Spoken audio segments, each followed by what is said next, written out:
I'm sitting with a client. Actually, no, I'm sitting at a cafe having just seen a client the other day, and a lady walks past that I know that I've coached previously in a group, blah, blah, blah, long background. I said, "How are you?" And she goes, "I'm terrible." I said, "Why are you terrible? What's going on?" And she said, "I just can't find a way to get along with my boss." And because I'm one of those coachy dudes, everyone tells me their problems, right? So I said, "Oh, that's terrible. What's the problem?" And she said, "Well, he just doesn't get me." I asked a little bit, a few more questions, coachy dude again, about the problem. And the problem is she's got a boss who just doesn't get the EQ stuff, the emotional stuff.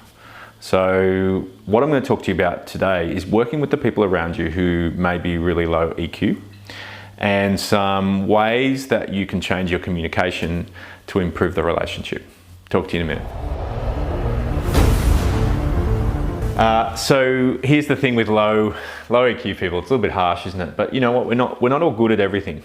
And for some people, they weren't naturally born with the skills to be able to read other people's emotions, to kind of naturally get an intuitive sense of what they want.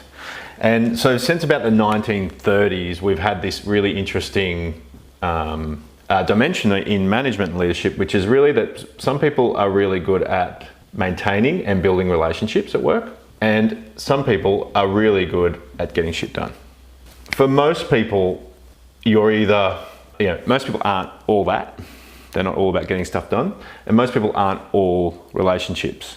We're required to be somewhat in the middle. Now, with this girl I ran into at the cafe, what it sounds like is she has got someone who's highly task-driven. I'm probably not on the extreme, but probably more here. And so the interesting thing about that is if you look at the actual brain, the left and right hemisphere, for most people who are task-driven, they've got a lot more of a preference for analytical, logical-based work. And that's their comfort zone. So here are 3 ideas that will help you work with someone whose literally brain chemistry is built that way. And 3 principles. The first one is they're not naturally going to read your intent in a conversation.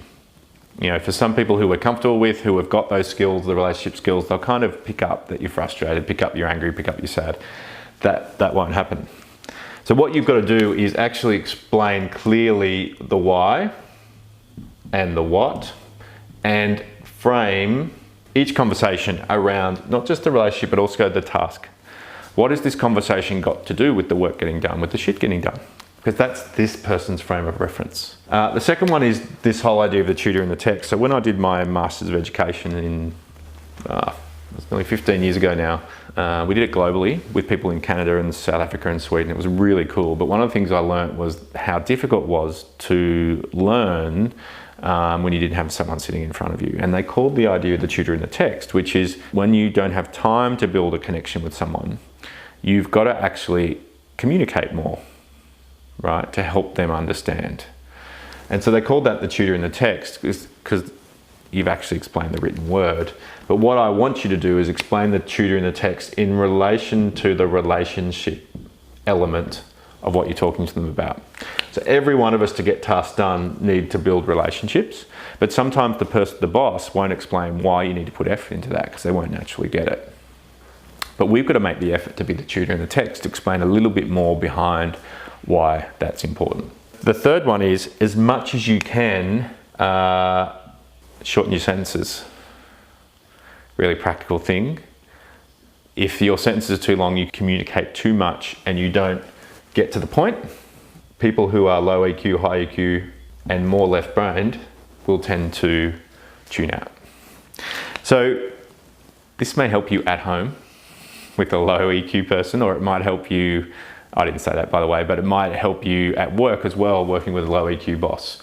Frame up the conversation. That's your job. Tell them the what and the why. Be more of the tutor in the text. Help them understand why the relationship part of what you're talking to them is important, or help them, give them more background to your feelings, your intuition, so that they can understand. And the third is use shorter sentences so you can get to the point more quickly. It will lower the frustration. What I want you to think about is how you can apply these 3 things to someone in your workplace or at home to help you get along. Talk to you soon on The Reason and the Road.